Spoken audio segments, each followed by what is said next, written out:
Question: who was the first person to experience weightlessness? The flight around the globe by Soviet cosmonaut Yuri Gagarin on April 12th. By Soviet cosmonaut Yuri Gagarin on April 12th, 1961 in the Vostok 1 spacecraft.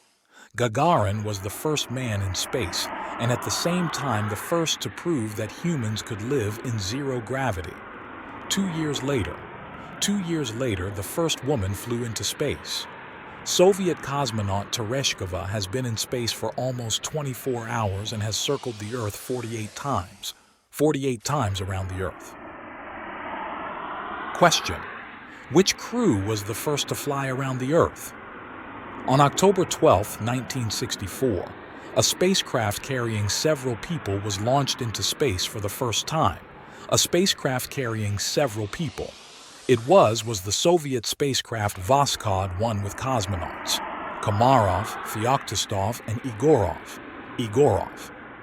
Question: what is the record for the highest speed for a human being?